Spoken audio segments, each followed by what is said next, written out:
环球大乱线，深入世界最前线。欢迎所有全球各地观众朋友收看我们的节目，我是董志乔，在这边祝大家平安顺心。马上为您介绍这集的3位来宾。我们第一位是国际情势专家赖岳谦，主持人好，观众朋友大家好。第二位前国安会副秘书长杨永明，主持人各位朋友大家好，以及陆军退役少将李正杰。金小好，各位观众大家好。好，欢迎3位来宾加入我们今天的讨论。那一开始呢，还是要聚焦在现在全球的重点持续放在了中东现在的情势。美国总统川普呢，他现在是释出了更多的和谈资讯，然而现在有一个地方的情势反而是变得越来越紧张了，因为呢，这一座小岛之后的态势可能要全面升级。它是哪个岛？我们马上来告诉你，它就是伊朗的能源命脉哈格岛。现在美军在做什么事情呢？开始往中东集结更多的兵力，就是可能要对哈格岛下手了。我们来看看媒体《金融时报》给出的一些想法。他们认为美军的作战构想呢，就是用一些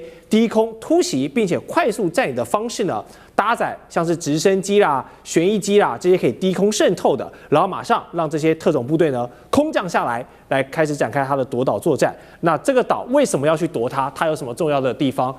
因为它可是重要了。伊朗有90%的原油出口呢，都是来自于这座岛，可以说是美军对它下手，就是直接掐住了伊朗的整个经济命脉，那迫使伊朗要这个只能认输。好，所以我们看到这个非常大的场面，有没有点像我们打这个电子游戏什么 Call of Duty 这样，这个拿着步枪要突袭一个岛的感觉？但是呢，打游戏很简单失败可以重来，但是真枪实弹这样的军事行动是没有失败的空间的，大家都是孤注一掷来执行这个任务。好，我们就要先请厉将军来帮我们从这个军事的面向来彻底的分析，帮大家兵推这个哈格岛现在攻方的美国还有守方的伊朗，他们各具占有的优劣是什么？好，我们首先来看一下哈格岛的地形，跟各位观众做个介绍。这首先我们看一下哈格岛的位置是在这个地方，小小一个岛大概只有20平方公里这个的一个小岛。但是如果说你要通过哈格岛，很明显的2栖舰队势必要通过荷姆兹海峡。那我们看一下地形，荷姆兹海峡大概这边就伊朗来讲的话，几乎都是海拔到1到3000公尺的高山。那这种地形很适合这个伊朗的地面部队在这边做伏击阵地他在这边如果说是部署了对舰的导弹或者是无人机，可以对美军来讲包括现在可能全斯号或者是迪利波里号的2栖船团来实施攻击但是大家不要忽略了，美军还有2个基地在这附近，一个是这个位于卡达的乌代尔空军基地，是在中东最大的基地，还有一个是巴林是什么？是美军这个第五舰队指挥部的位置。另外来讲的话，这个科威特这北边这边伊拉克也有美军的空军基地在这边。在这种状况之下，这个美军我认为它的空降部队会从北边这边直接巴斯的空降师会从这边进来夺取哈格岛，在那边实施空降作战。然后地面部队来讲的话，从巴林的舰队还有乌代尔空军基地可以在它遂行空降或者登陆的时候，从巴林还有这个卡达空军基地可以来实施这个空中的支援包括到密接支援或者是主角作战或者是制海作战可以从这边出发，避免可以经过这个荷姆兹海峡。可是有一点一定美军非要做的，就是他的2栖舰队一定要从这边通过。他2栖舰队说这边我们看到整个波斯湾周边都是陆地嘛，那你这个2栖舰队势必要从这边通过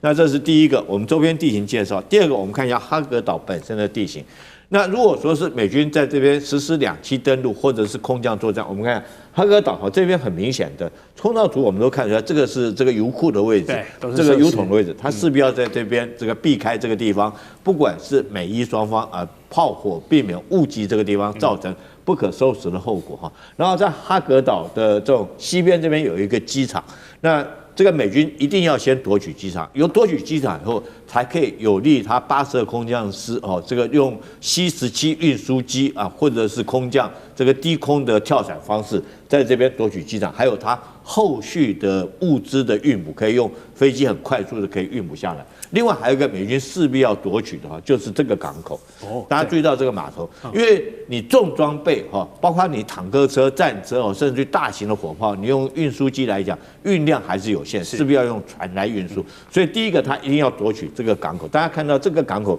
很远，这是它装油的这个码头。这个装油码头，因为它要装的是30万吨级以上油轮，所以说它特别向外面突出去，吃水才够深。那同样的道理，如果美军可以利用这个港口，它大型的船舰就可以在这边登陆以后，然后可以这边利用这条道路来对这已经登陆的部队做后续的持续运补。当然，它周边还有一些小码头这个小港口、小码头。是。那我认为说是作战的重点一定是在这个地块，还是在北边啦。一定在这个，他一定要夺取机场，或先夺取这个小码头，才有利于他后续的运补。他这个小码头夺取以后，从巴林的这个运输就可以利用这2个码头来实施运输，也可以确保这一线的建立，利用这一线建立他所谓的滩头阵地线那整个作战的程序，我们先讲美军的作战程序美军作战程序，第一个一定是对这个岛上面的所有军事设施来一次用火力洗地。我们讲说的叫做密接支援，那登陆的时候做密接支援。那美军可以用什么样的武器先行做这个工作？它可以有现在所谓的 A10这个雷霆式攻击机，那戏称叫做油猪式了。油猪。它这个除了说是它可以带各型的对地攻击的导弹做精准的打击之外，它另外机头这个地方有一挺30机炮，这机炮每分钟可以打到3000发，是非常强而有力的。那最大的特色，你看它2个发动机是装在后面上面，它这个底部来讲的话，因为它本来就是对地攻击机，它就有预防到，等于说一辆会飞的坦克，所以底下那个厚的钢板，你用一般的机枪是打不穿它的，所以它的防护力是很强的。我认为它一定会用油猪式这个战斗机，从我刚刚讲的卡达尔空军基地起飞这个来这个地方做这个掩护、密接支援，还有先期的火力攻击。那第2款它可以用的是 Apache 直升机Apache 直升机也是一样，这个它底面的钢板也是很厚的，可以防止轻兵器对它的射击。那飞行员是在上面，它这上面有一挺机炮。那这个机炮的强在什么地方？这个射手他眼睛看到哪里，那机炮就瞄到哪里，是非常的精准。那在第1次波湾战争的时候，他带的导弹对战车的攻击，战力比是1:16，不0:16，他一架直升机就可以打掉16架的这种坦克车因为它有可以携带16枚的地狱火导弹。除了这个以外，它可以带火箭炮，所以火力是非常猛的。这是美军制空作战。紧接着我们看，如果登陆初期的时候，它海军陆战队可以用 AAV7这2栖登陆车，从这个迪里波迪号或者是全斯号这2栖攻击舰上面带着陆战队官兵直接抢滩登陆然后再来我们看一下，它这个迪里波迪号上面还有的语音式的直升机。所以它不见得是要用跳伞它用语音式直升机就可以将人员来讲，这一架直升机大概就可以带70-80名的这种陆战队的官兵，直接用机降作战，很精准的着陆到他所望的地区来实施精准作战。那我们看一下伊朗有什么反击力量？伊朗当然它的地面力道是比较强的，它第一个它的优势，这个哈格岛距离伊朗的本土大概只有25公里，也就是它的无人机是100%可以攻击到这个地方第2个来讲的话，我今天特别去找了一张照片给各位看一下，这个是伊朗的监测型武器叫做沙哈克 H3 型的监测，它类似刺针飞弹，但是大家有没有注意到，它很小一根，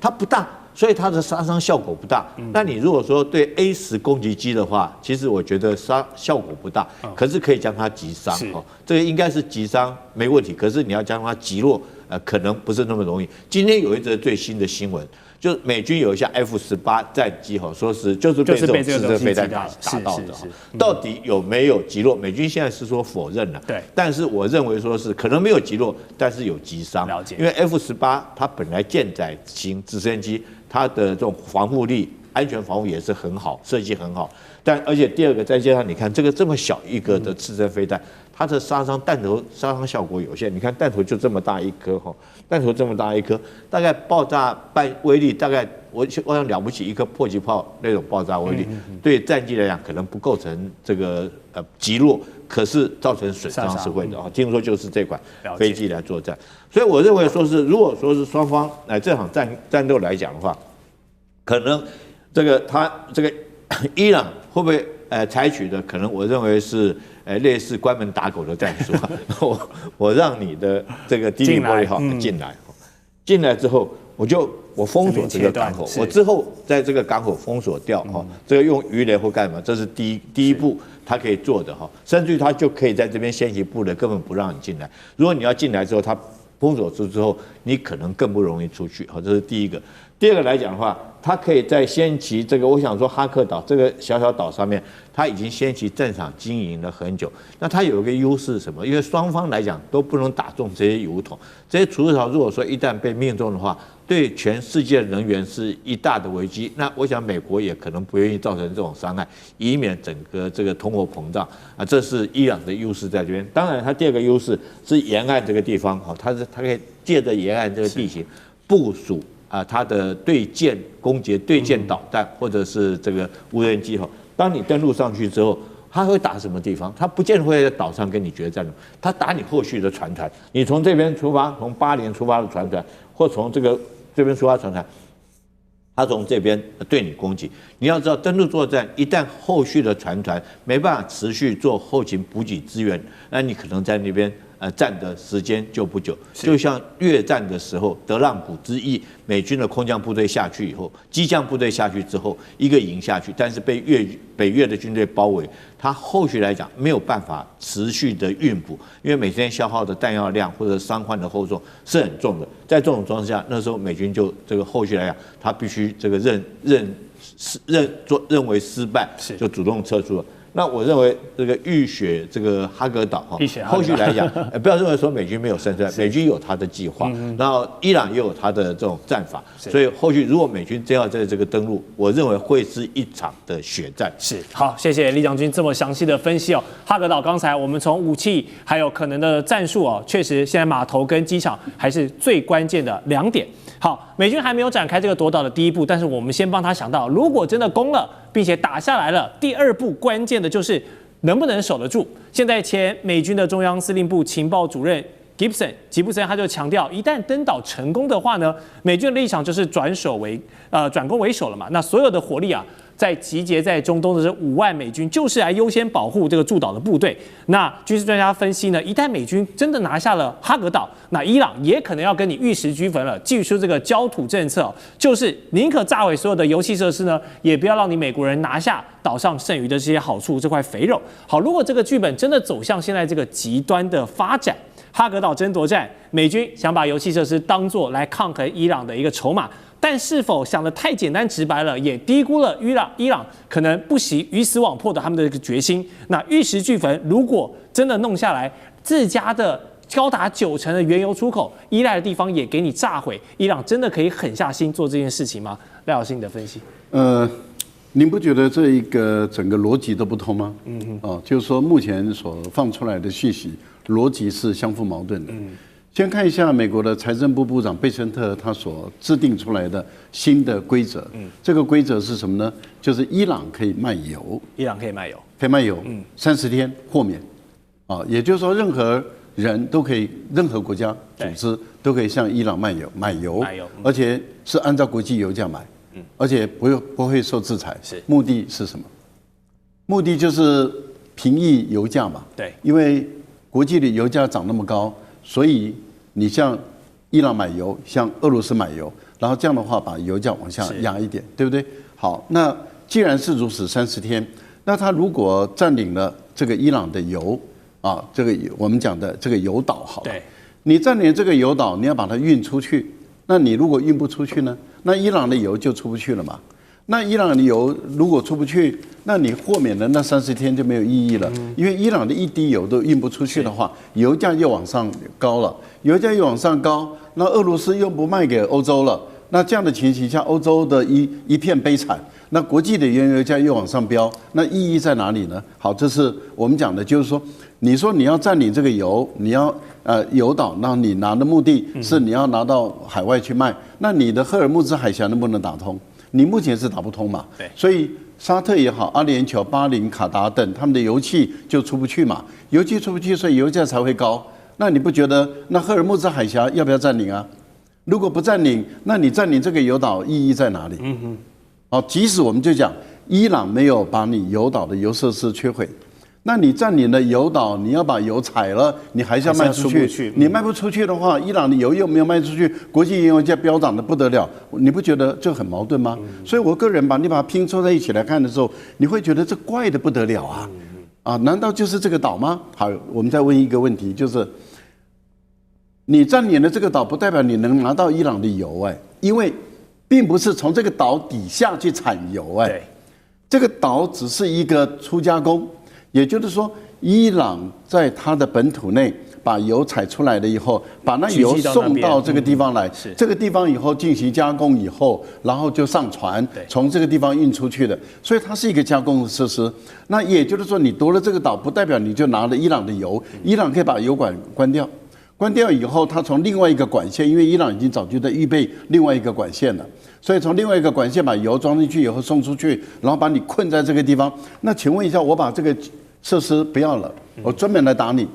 那我设施我也不需要，以后反正你到时候赔偿的时候，我再把油恢复过来。你不觉得这也是一个很奇怪的逻辑吗？扯了半天，我都觉得这个难道不是美国故布疑阵吗？也就是说，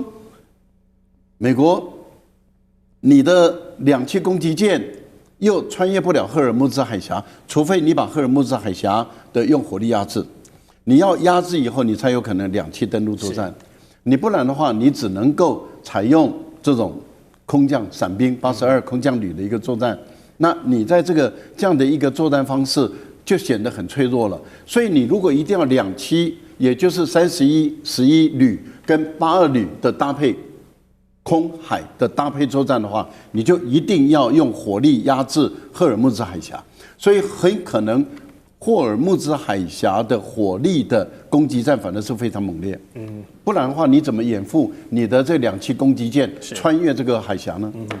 好，刚刚赖老师帮我们提出现在美军一直在不管是透过这个军方的说法，还是透过媒体的说法，都让大家把聚光灯放到这个哈格岛争夺战上面。但其实赫尔木兹海峡还是能否通畅才是一个关键。因为现在呢，如果持续封锁下去，大家势必要找替代方案啊，没有办法等待这个油出不来那么久。替代方案在哪里？红海路线呢，当然是一个选择。不过伊朗放话了，如果美军胆敢对哈格岛有任何的动作，他们也会将这个开辟红海战线要给老美一个惊喜。好，红海是通往苏伊士运河的要道。之前我们的这个长荣海运在那边有这个出过一些事故可是把全球的物流塞出了一个乱子大家都还记得吧？那现在如果万一红海也变成了风险路线，然后全球两大的这个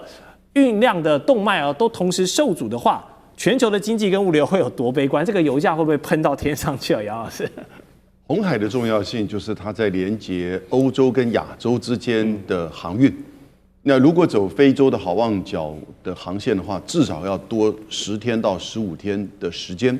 那时间就是金钱了。那所有的保险费、航运以及整个供应链的时间也都会受到影响，所以它这个冲击其实是难以估计的哈。那伊朗有2种方式去影响红海的，就是它的这个海运。第一个就是帮助在这边也门的青年运动。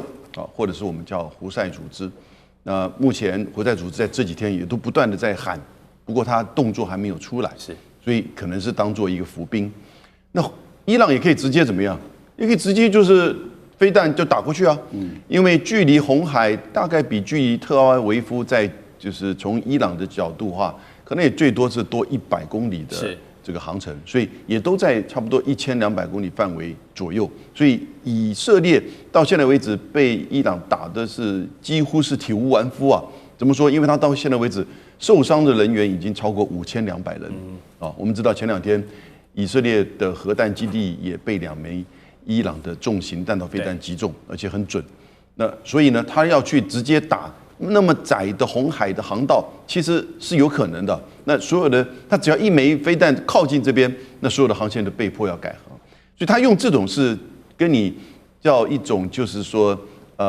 以牙还牙，而且是相互保证毁灭啊。所以我们现在从战略的角度哈，美国没有那种绝对没有任何的利益战略利益说要跟伊朗去所谓的完全的摊牌。所以，任何现在攻打能源设施、夺岛或者是地面的行动啊，基本上是对美国而言是绝对的损失，而且伊朗会采取所谓的就是相互保证毁灭的这种方式，玉石俱焚，这不符合川普的利益，完全不符合。那但是呢，现在大家都在准备这种最坏的情况的打算。了解。好，刚才杨老师帮我们提到哈，就是以色列被伊朗攻击了体无完肤，这是会延续到我们待会也要回来讨论的，就是这场交锋。现在看到以色列已经出现一些受伤的状况了，那么总理纳坦雅胡呢就把他的妻小先送去美国给避难，但这个行动引起了一些争议。另外呢，高贵先进的大炮军武，如果来跟平价好用的鸟炮武器呢对决上的话，我们来看一看真实打起来的数据里面有哪一些可以探究的点。更多精辟分析，我们待会回来告诉你。地缘政治、美中之争、战略价值、强权崛起、小国生存，现在与未来洞悉事件走向，掌握世界脉动，全球观点尽在环球大战线。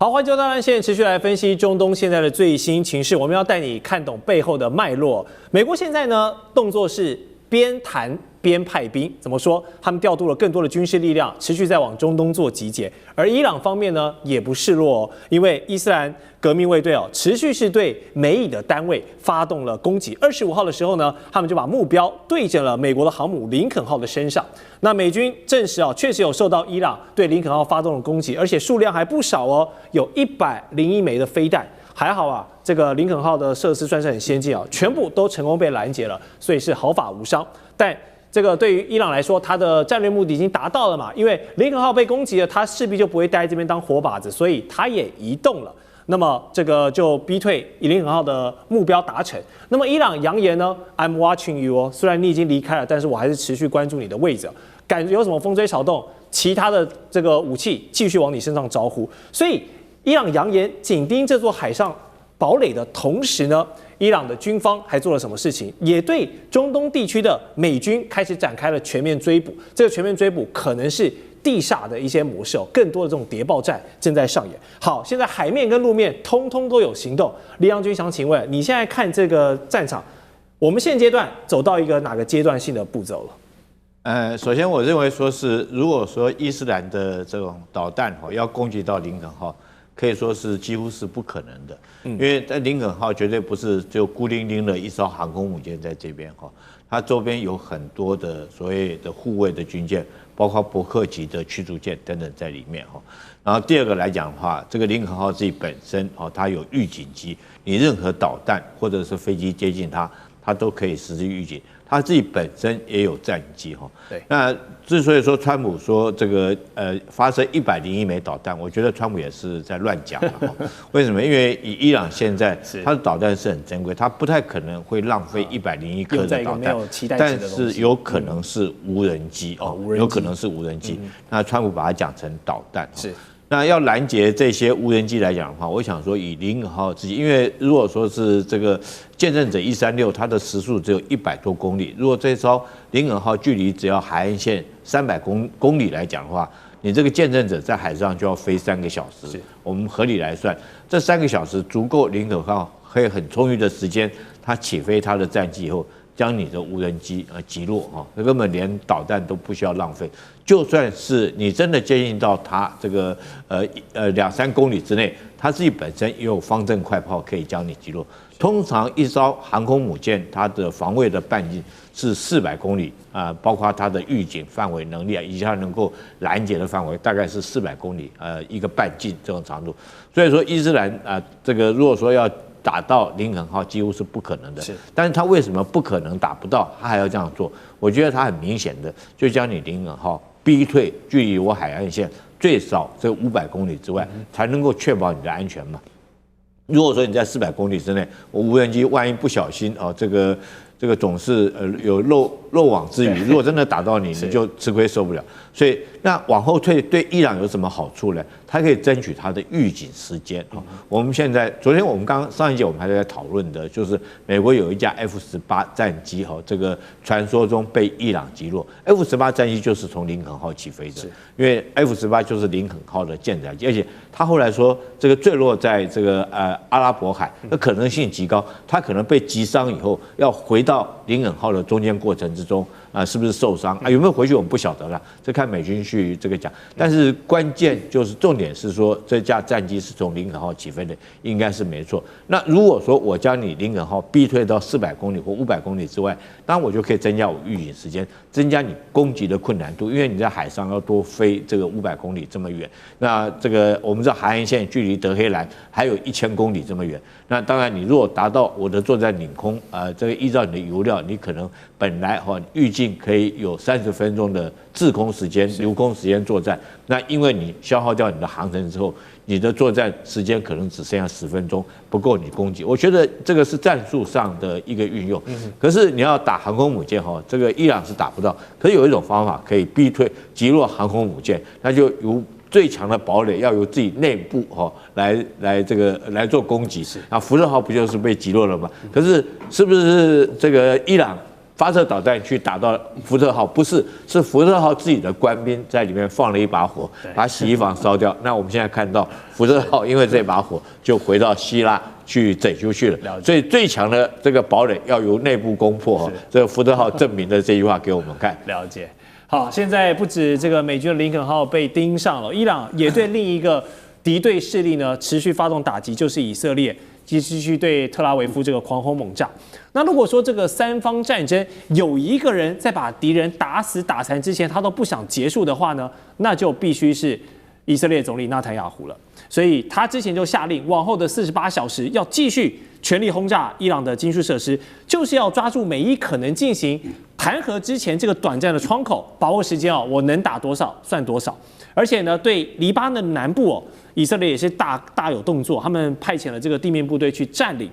但这个举动是让联合国都看不下去呼吁要尊重黎巴嫩的主权，好不好？那以色列呢？好，你要当这个一战再战的硬汉没有问题，但是总理大人作为这个国家领袖他不带头表率，自己的妻小呢先送去美国，好不好？先安全。好，这不就是标准的这个我争了很多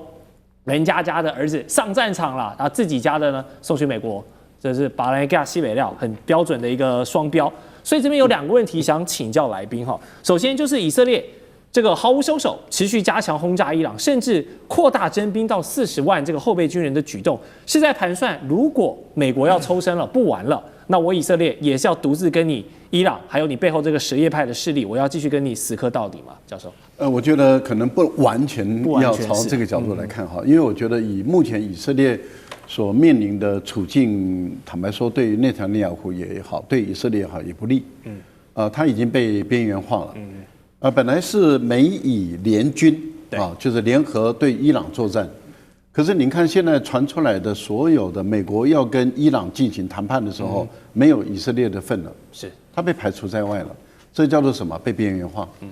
那也就是说，现在对以色列来讲，他越来越没有安全感的问题是在于，如果美国跟伊朗他谈好了呢，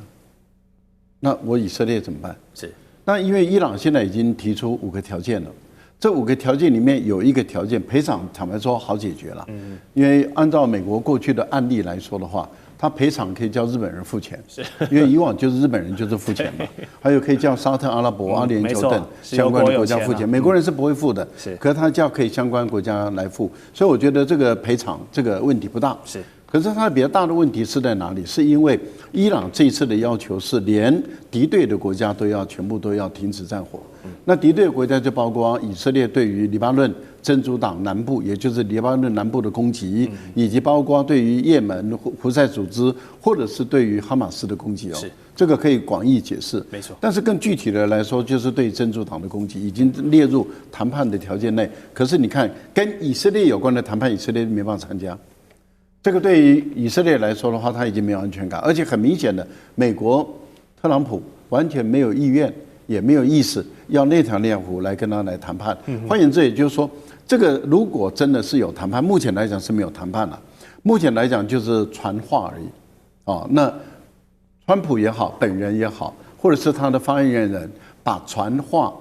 上纲到说这就是谈判。坦白说，这个在严格谈判的定义上来讲是行不通的。是谈判我们可以分为直接谈判跟间接谈判，可以。直接谈判就是我跟你直接谈嘛，那这就是我们两个在一个物理空间的相同的情境下，我们两个就直接进入谈判了。那间接谈判，也就是我们也可以在相同的物理空间，可是我们进行间接谈判。例如说，我跟这个副秘书长这个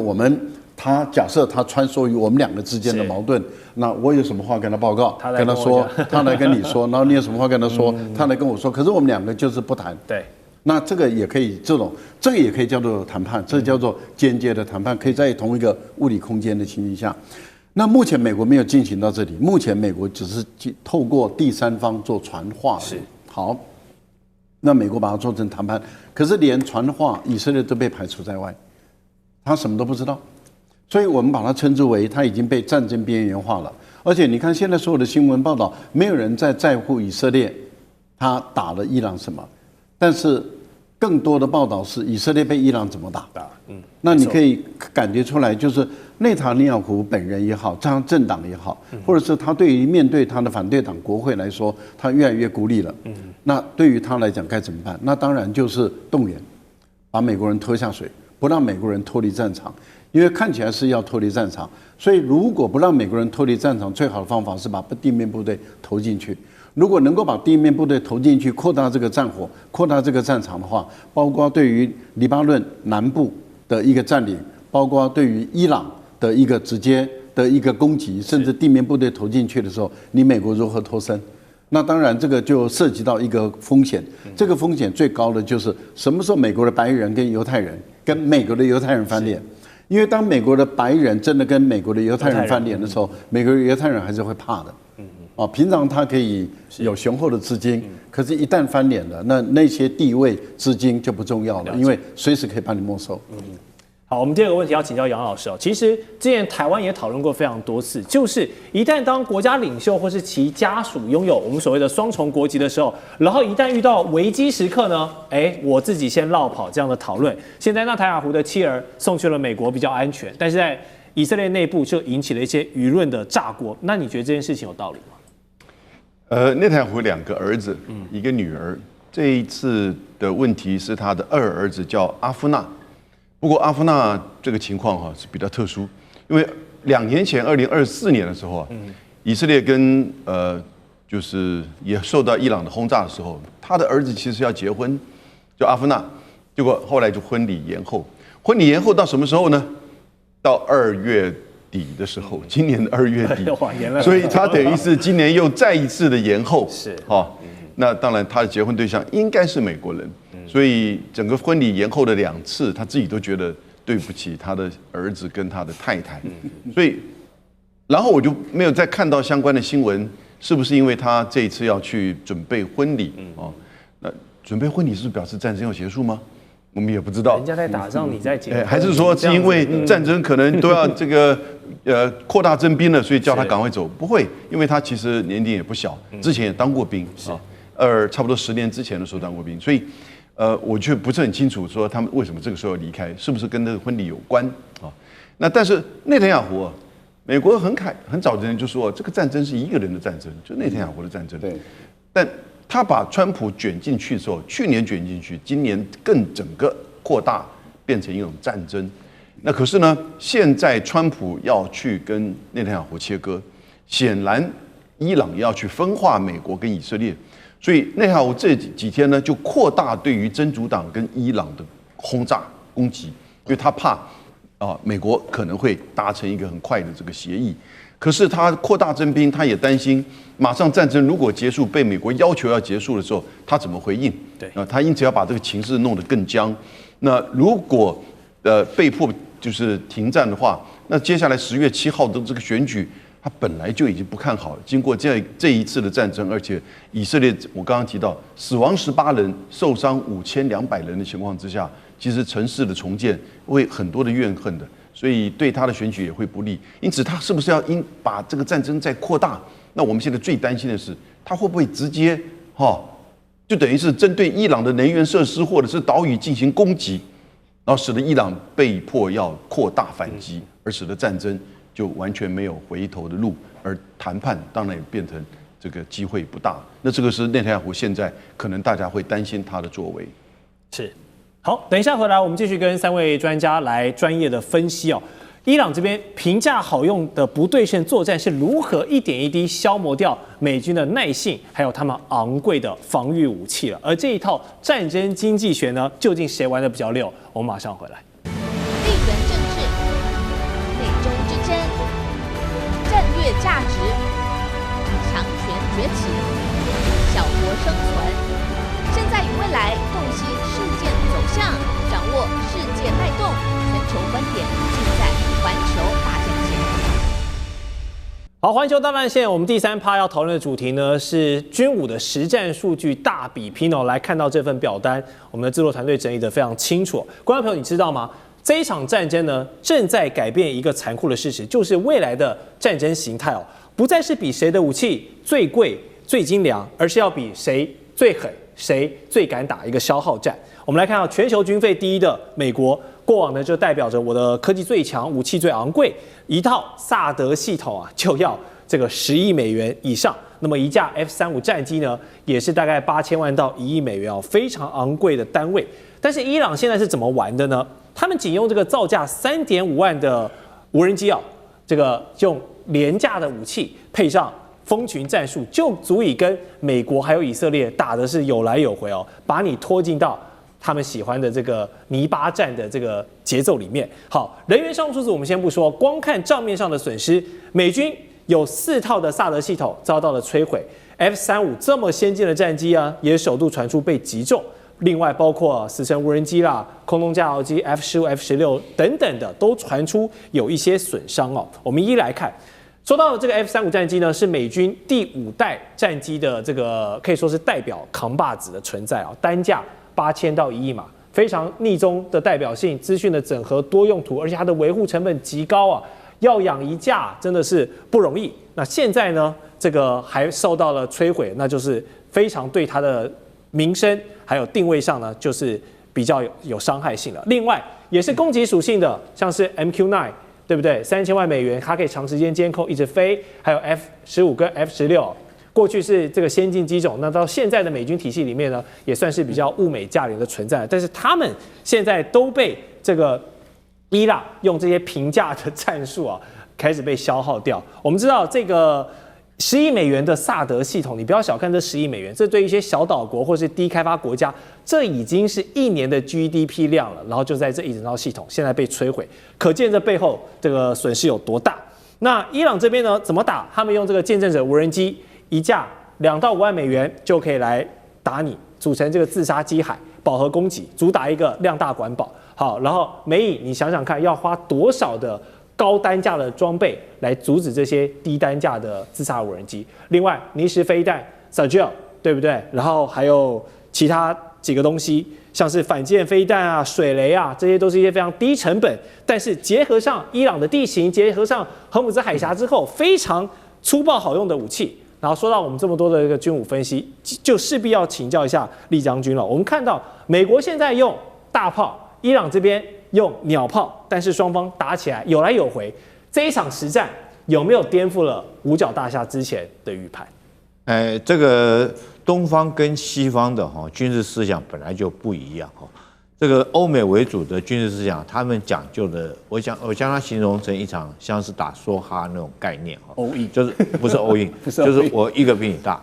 你是这个无赖，我是2条我就赢你，对不对？你有2条。我是3条，我就赢你哈。你是顺子，我同化大顺我就赢，就一个比一个大。所以你看他们这个美国他们发展的武器都是这种概念哈。这个整个武器的发展，当你只有这个步枪的时候，他就发明了机枪扫射你；当你有机枪发明的时候，他就迫击炮；你有迫击炮，它就是榴弹炮；你有榴弹炮，它就是导弹；你有导弹，我就是这个更远的战机哈。就一个比一个强，一个火力比一个远哈。大概美军是这种靠这种概念，我就一定要压过你。但是这个东方的思想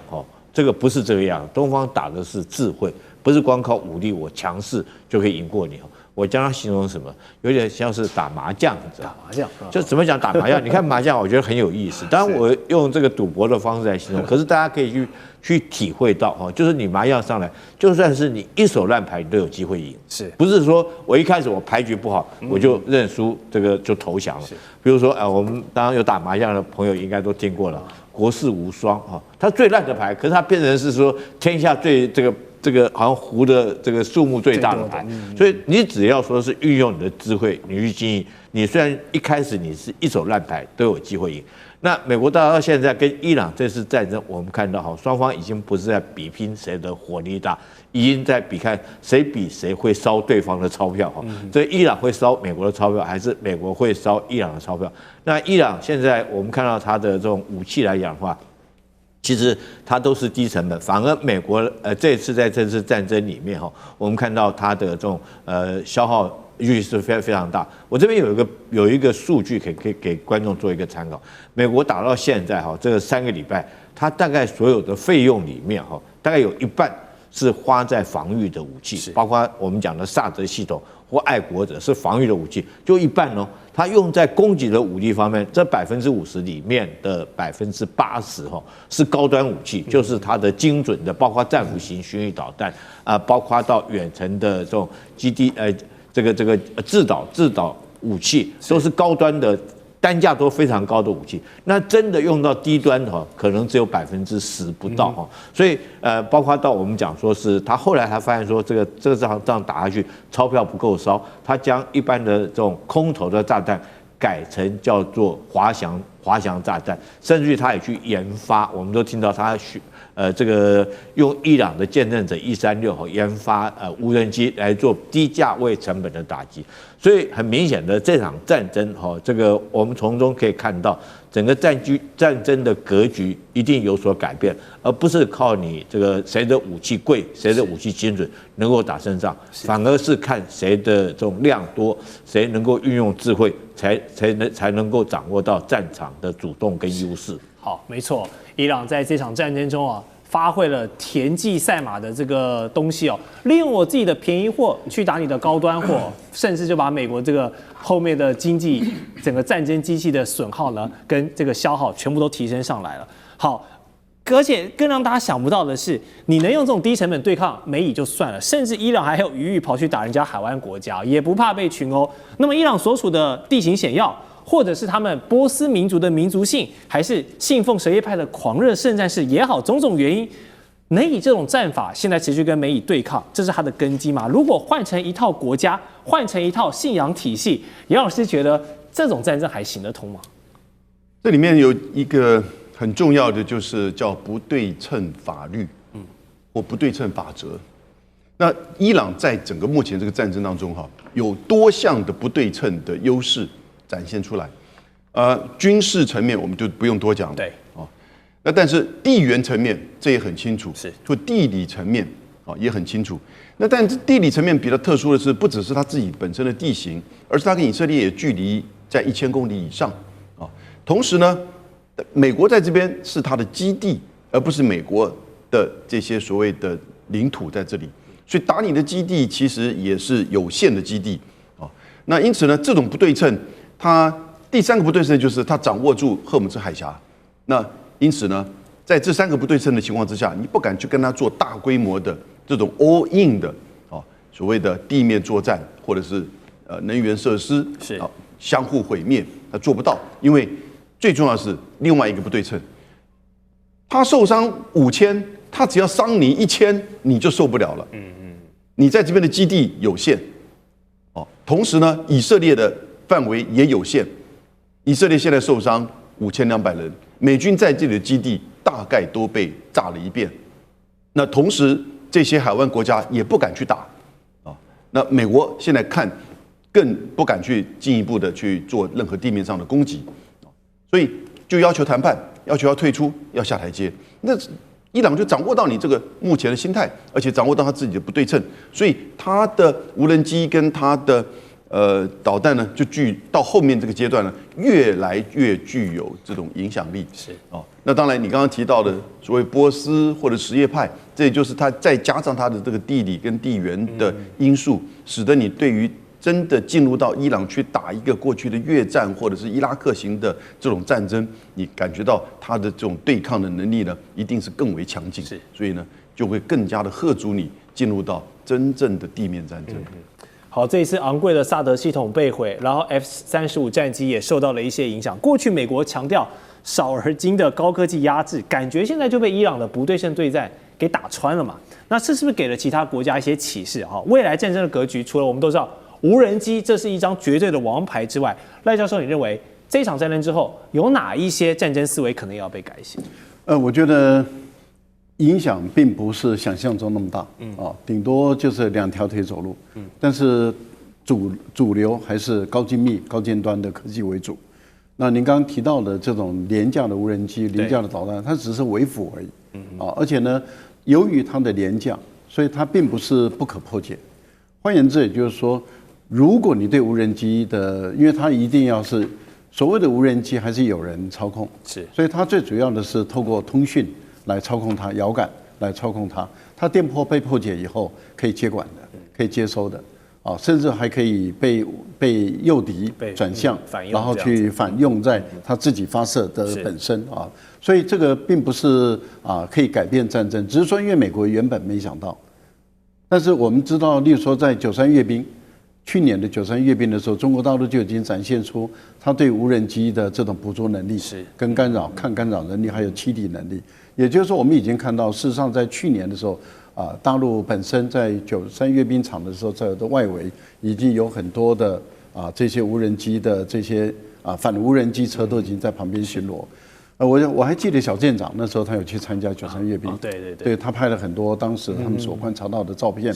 然后它是用在地面的移动部队，它也被用在舰上，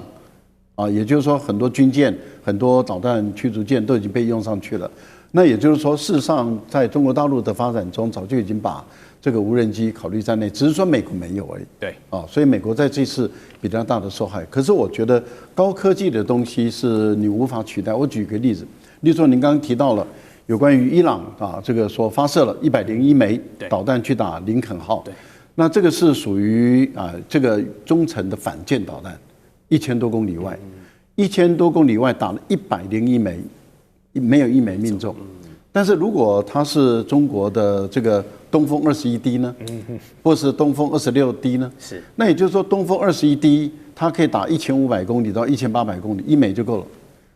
而且中国已经实战在告诉你美国的眼皮底下，也就是在去年的时候，大陆已经告诉美国人说，我会在南海打一艘移动的船舰，美国也把情报船派过去了。那中国大陆蹦一下子1枚出去，蹦那个船在移动中的就被击落。美国从此以后就相信，这叫做实力说话，拳头说话，就相信中国有这样的一个强大的反制能力、反导能力，那1枚就够了。对，而你伊朗打了101枚。一枚都没有击中，所以高超音速还是有精密的导弹，还有您看，你说 F-35被击中没有被击落，但是问题就在于伊朗的制空权并没有获得，那也就是说伊朗的战机根本飞不起来，而美国的战机还是在飞，这代表什么？高科技的武器还是占有绝对的优势，所以我个人认为高科技的东西不会被取代。那但是问题就是它会辅助这些廉价的、便宜的东西来作为消耗而已。了解。好，下段节目回来呢，我们就要把焦点从荷姆兹海峡转向南海了。我们来看一下现在陷入能源危机的菲律宾，主动要求和中国大陆了，从南海对峙到现在重置。小马可斯总统这场豪赌，中国大陆会买单吗？我们待会回来。地缘政治、美中之争、战略价值、强权崛起、小国生存，现在与未来洞悉事件走向，掌握世界脉动，全球观点尽在环球大战线。好，回到环球大战线的节目现场，我们最后的讨论呢，要来看到的是，当生存危机，也就是能源呢，迫在眉睫之际，海水退去的时候，亚洲现在哪些国家在裸泳呢？我们来看英国媒体 BBC 就报道说，我们这次亚洲国家可以说是能源危机的重灾祸。你别看我们的地理位置跟中东、跟荷姆兹海峡有一段距离哦，但是呢，这个荷姆兹海峡的石油跟天然气有90%哦，都是运往我们亚洲国家的，包括东北亚的日韩、东南亚的泰国、菲律宾，或是人口基数比较庞大的印度跟中国大陆，大家或多或少都受到了一些影响。不管是你的产业链、你的制造业、你的服务业，乃至老百姓的日常生活呢，都要拉警报。有些国家现在就都不希望你开车了，尽量做一些大众运输工具，还要限制你怎么洗澡的时间，诸如此类的。好，当这个中东的石油还持续卡在峡湾里面，然后我们说远水救不了近火的时候，被迫形成了大家的孤岛能源效应。那非常时期有非常做法嘛，我们就来看看，姚老师，你觉得这件事情会不会让现在亚洲各国重新来思考一下大家的能源政策，乃至我的外交国际关系可能现在要转向？以前我们问同学，能源问题是政治问题，还是经济问题，还是军事安全问题？那美国人从不同的角度会有不同的答案。对，但现在的问题其实只有一个答案。能源问题就是能源问题，也就是它的重要性啊，已经提高到其实跟安全议题、跟经济议题同样的重要。是，所以尤其是能源安全的议题，它已经具有相当的主导性，在今天的国际关系，在今天的国家的利益、对外政策层面，所以能源安全的问题在这次的战争当中啊，更进一步得到确认。所以你看，当大家看到要打起来的时候，大家都劝美国，你千万不可以去打伊朗的所谓发电厂啊！不只是会造成核灾，根本就是会造成整个能源的中断。那个时候，荷姆兹海峡已经不重要，因为根本没有船会经过了。所以，能源安全的问题会使得许多的决策会受到很大的影响，但是它有一定的韧性哈。那举例而言，在这一次的护航的要求当中，所谓的荷姆兹联盟，那各国就保持距离啊？为什么？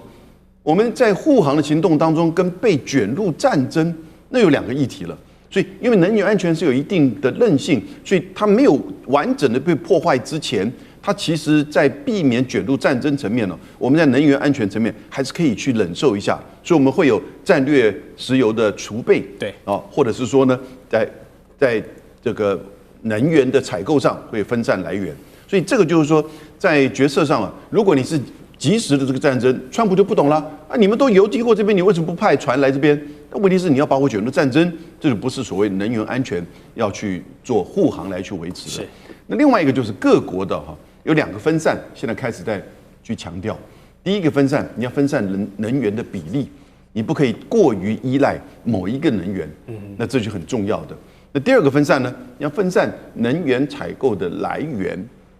所以，像是日本在这一次的问题上，90%进口的能源是从中东进来，那这个对它的冲击就非常的大。中国大陆这边呢，它的能源分散30%不是来自于石化的这个能源，它的发电更大部分不是来自于石化，也就是说，石油或者是天然气，煤占了一定大的这个比例。那其他的像是水力或者是核电。这样子这种分散呢，你在面临到能源危机的时候，你的韧性、你的这个抗拒的能力啊，一定会加强。那所以我们台湾在这边方面是最差的，我们将近80%到90%是进口来源，然后绝大部分集中就是在油跟天然气。还好我们只有40%，各40%是来自于中东，但40%也是非常高。所以也是给了大家都一个警讯啦。好，这一次的能源危机呢，确实也让我们看到在国际关系上面，出现一些转变喽。因为现在菲律宾啊，它在这个能源的浩劫上可以说是被折磨得很痛苦，所以总统小马可仕出来喊话了，说希望修补跟中国大陆的关系啦。还记得这2方呢，之前在南海对峙啊，在搭这个海警船还撞得火星四射，为了岛礁争议针锋相对。没想到这次能源危机一来，菲律宾这边是先扛不住了，成为全球第一个宣布能源紧急状态的国家。那马可仕政府当然也是态度180度大转变啦，就高喊哇，菲律宾要跟中国大陆关系重置啦，我们要寻求更多的合作，甚至南海的油气开发这个谈判呢，我们是不是该来推进一下？可见饿肚子比什么都有用。你一旦肚子饿了，不好意思，你的面子呢就要先摆一边，要先放下。但现在问题是，北京要不要接这个橄榄枝呢？能源变数给了菲律宾一个走下台阶的机会，或者是让中国在之后的南海议题上，是不是拿到了一张王牌了？教授，这不是橄榄枝了，这不是橄榄枝，不是橄榄枝，因为菲律宾就是说一套做一套嘛。小马可斯在说这句话之前的前2天，他还动员了几十艘的这个渔船，跑到黄岩礁去。那中国大陆的海警船把他们赶走了，那彼此之间还很紧张，很对立。是。那小马可斯他的意思是说，哎呀，这个黄岩岛的主权的争议归主权争议，油气的开发归油气开发啊。然后我们跟中国大陆进口化肥，我们很感谢大陆啊，这个化肥没有给我们断啊这个根啊，因为春耕马上要开始了。对，没错。如果菲律宾拿不到中国的化肥，粮食危机喽，他们的粮食会危机。那中国大陆考虑的是这个菲律宾的人民的粮食危机的问题，所以给他发回跟小马可斯一点关系都没有。啊，所以中国大陆的基本的逻辑跟态度很简单，就是说这个人可信还是不可信。如果这个人翻来覆去的话不可信，大陆基本上来讲就不太跟你交往了。啊，例如说欧盟最典型嘛。欧盟的冯德莱恩翻来覆去嘛，变来变去，所以你看现在的欧盟，中国大陆基本上不跟他来往了，他是跟个别的国家来往，但是欧盟就把他晾在一边了，啊，所以小马可斯也是，刚上台的时候到中国大陆进行国事访问，一回来以后就撕毁了，就翻脸了，翻脸 OK 啊，那大陆到现在就不会跟你来往。那就彼此之间针锋相对，所以我觉得小马可斯说一套做一套的这个部分啊，他就又在那边装来弄去的时候，坦白讲，以大陆的眼光来看的话，你没有几年了，了解了，你剩下没几年了，所以我个人认为大陆按照他的节奏做，按照他的排出，但是小马可斯讲到嘴巴干了，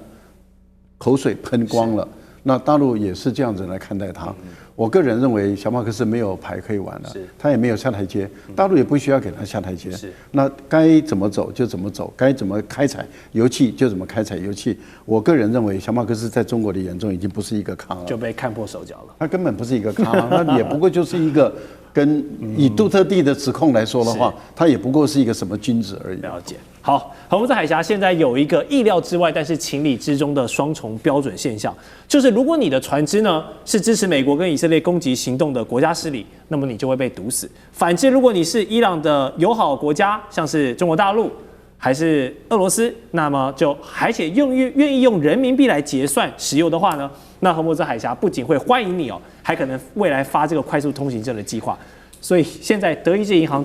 给出了一个警告。就是说，这场战争呢，现在正在侵蚀石油美元的主导地位啊，成为一个催化剂。那一方倒，另一方就起来的是谁呢？就是石油人民币这一个时代啊，找到了一个借力使力的支点。好，中国作为伊朗最大的石油买家，现在一个机会出来了，该怎么顺势来操作，运用这个机会来提升人民币国际地位的一个好时机？将军你怎么看？这个在20世纪70年代的时候，那时候美国自己本身还没有页岩油，他跟中东买石油，那都付的都是美元，我们称之为石油美元。对，那中东国家拿了这些美元之后，他就去买美债。那美国钱借出去之后哈，他这个然后就去养美军，变成美元、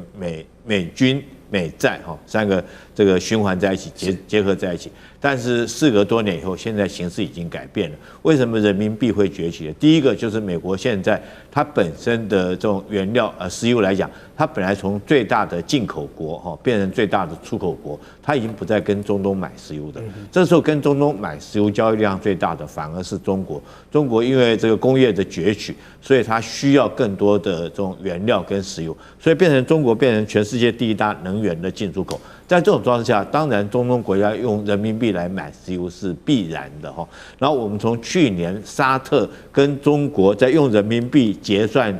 高达45%，这种数据是2023年的翻了1倍，就代表中东地区包括沙特哈，这些都愿意用这个人民币来购买石油。那为什么要用人民币购买石油呢？第一个当然是人民币它稳定跟可靠哈，然后各国都愿意要用，因为所以有一句话叫做留得进来也用得出去啊。